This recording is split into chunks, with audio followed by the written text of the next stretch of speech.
সেদিন YouTube search করতে করতে ভীষণ সুন্দর একটা রেসিপি পেলাম। রেসিপিটা একদম আমার কাছে এতটাই ইউনিক লাগলো, আর সেই রেসিপিটা আমি একটু অন্যরকমভাবে তোমাদের সাথে শেয়ার করব। ভীষণ সুন্দর একটা ডিনার রেসিপি এটা হতে চলেছে, এবং শুধু ডিনার কেন, রুটির সাথে নয়, এটা ভাতের সাথেও কিন্তু অনেক বেশি ভালো লাগবে। নমস্কার, আমি অন্তরা, চলে এসেছি বারাসাত থেকে। আজকে তোমাদের সাথে শেয়ার করব ঢ্যাঁড়সের তিল ভাজা। আমি যেটা ইউটিউবে দেখেছি সেটা হচ্ছে পটলের তিল ভাজা, কিন্তু আমি সেটাকে ঢ্যাঁড়স দিয়ে বানিয়ে দেখলাম যে ঢ্যাঁড়স দিয়ে কেমন লাগছে। কেননা আমি পটল দিয়ে অলরেডি অনেক ধরনের রেসিপি শেয়ার করেছি, ঢ্যাঁড়সের রেসিপিটা খুব কম শেয়ার করা হয়।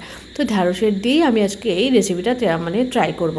এর জন্য আমি এখানে দেখো ঢ্যাঁড়সগুলোকে আগে খুব ভালো করে জল দিয়ে ধুয়ে একটা স্ট্রেনারে দিয়ে জল ঝরিয়ে নিয়েছি। নেওয়ার পর আমি ঢ্যাঁড়সটাকে দুই মাথা কেটে মাঝখান থেকে চিড়ে নিয়েছি, আর একটু দেখে নিয়েছি যেন কোনো পোকা টোকা আছে কি না।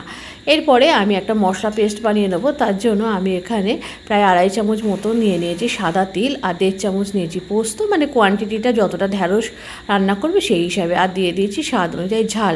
আর এটাকে একদম ড্রাই ঘুরিয়ে নিয়েছি, কোনো রকম জল দিইনি। এরপরে গ্যাসের উপর আমি একটা কড়া বসিয়ে দিয়েছি। কড়াটা গরম হয়ে গেলে সর্ষের তেল দিয়েছি। অবশ্যই রান্নাটা সর্ষের তেলেই করতে হবে। তেলটা বেশ ভালো মতো গরম হয়ে গেলে এর মধ্যে দিয়ে দিয়েছি গোটা শুকনো লঙ্কা। শুকনো লঙ্কাটা একটু ফোড়ন করে নেওয়ার পর এর মধ্যে কেটে রাখা ঢ্যাঁড়সগুলোকে দিয়ে দিয়েছি। প্রথমে ঢ্যাঁড়সগুলোতে কিন্তু কোনো রকম নুন হলুদ দেবো না, আগে ঢ্যাঁড়সগুলোকে একটু ভালো করে ঢাকনা চাপা দিয়ে একটু ভেজে নেবো। তখন ঢ্যাঁড়সের গায়ে বেশ রং ধরতে শুরু করেছে, তখন আমি এর মধ্যে দিয়ে দিয়েছি স্বাদ অনুযায়ী লবণ, আর তারপরে দিয়ে দিয়েছি অল্প একটু হলুদ। তারপরে আবারও আর কিছুই না, বারবার করে নাড়াচাড়া করতে করতে ঢ্যাঁড়সটাকে বেশ লাল লাল করে ভেজে নিয়েছি। আর তারপরে এর মধ্যে যে তিল আর পোস্ত যেটা গুঁড়িয়ে রেখেছি সেইটা দিয়ে দিয়েছি।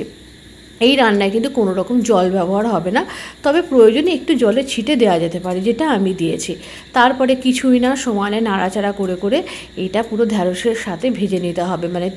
তিলটাও ভাজা হবে, পাশাপাশি ঢ্যাঁড়সটাও ভাজা হবে। টেস্ট ব্যালেন্সের জন্য একটু গুড়ের পাউডার দিয়ে দিয়েছি। একটু ড্রাই ড্রাই মনে হচ্ছে, তাই জন্য আমি এখানে অল্প অল্প করে 2 চামচ মতো আমি একটু জল দিয়েছি, ওই মিক্সি জার ধোয়া জলটা আমি 2 চামচ করে করে দিয়েছি। ব্যাস এইটুকুই যা জল দেবো, এছাড়া রান্নায় কিন্তু কোনো জল ব্যবহার হবে না। অসম্ভব ভালো খেতে হয়েছিল। এবং আমি এর মধ্যে যেটা একটু এক্সট্রা অ্যাড করেছি সেটা হচ্ছে যে আমের আচারটা বানিয়েছিলাম, সেই আমের আচারটা 1 চামচ দিয়েছি, একটু টক টক ভাবের জন্য। কেননা একটু টমেটো দিতে পারলাম না বা কোনো ভিনিগার দিইনি, তো একটু টক স্বাদের জন্য আমি এখানে দিয়েছি। এটা একেবারে অপশনাল, চাইলে দিতেও পারো, নাও দিতে পারো। রান্নাটা একেবারে রেডি হয়ে গেছে। একদম এরকমভাবে ঝুড়ো ঝুড়ো করেই নামাতে হবে। একদম গরম গরম সার্ভ করে দিয়েছি। রুটি পরোটার সাথে আমার মনে হলো এটা মেনলি ভালো লাগবে, তবে আমি ভাত দিয়ে খেয়েছি, ভাত দিয়েও কিন্তু বেশ ভালো লেগেছে। কেমন লাগলো আজকে এই ঢ্যাঁড়সের তিল ভাজা অবশ্যই কিন্তু কমেন্ট করে জানিও। যদি ভালো লেগে থাকে অবশ্যই তোমরা ট্রাই করো, আর ছোট্ট একটা কমেন্টের মাধ্যমে জানিয়ে দিও যে আজকের রেসিপিটা তোমাদের কেমন লাগলো। এরকম নিত্য নতুন রান্নার আপডেট পেতে অবশ্যই তোমরা অন্তরা পেজের সাথে যুক্ত থেকো। আর এই রান্নাটা আমি ঢ্যাঁড়স দিয়ে করেছি, এই রান্নাটা তোমরা পটল দিয়েও একবার ট্রাই করতে পারো, কেননা মেন রেসিপিটা আমি পটল দিয়েই দেখেছিলাম। রেসিপিটা যদি ভালো লাগে অবশ্যই তোমরা কিন্তু রেসিপিটা বাড়িতে ট্রাই করবে, আর রুটি পরোটার সাথে এটা খেয়ে দেখবে, অবশ্যই খুব ভালো লাগবে। আর আমার ইউটিউব চ্যানেলের কথা মনে আছে তো, বেস্ট টেস্ট উইথ অন্তরা, অবশ্যই চ্যানেলটিকে সাবস্ক্রাইব করে আমার পাশে থেকো। আর আমার একটা শর্ট চ্যানেলও আছে, আমার চ্যানেলটির নাম হলো অন্তরার আড্ডাঘর।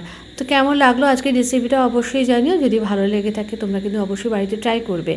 আর বেশ লাঞ্চ বক্সের জন্য কিন্তু এরকম রুটির সাথে ড্রাই তরকারি কিন্তু বেশ ভালোই লাগে, আর কোনো রকম ঝোলের ঝামেলা থাকে না। তো কেমন লাগলো রেসিপিটা জানিও, আর অবশ্যই কিন্তু ট্রাই করবে।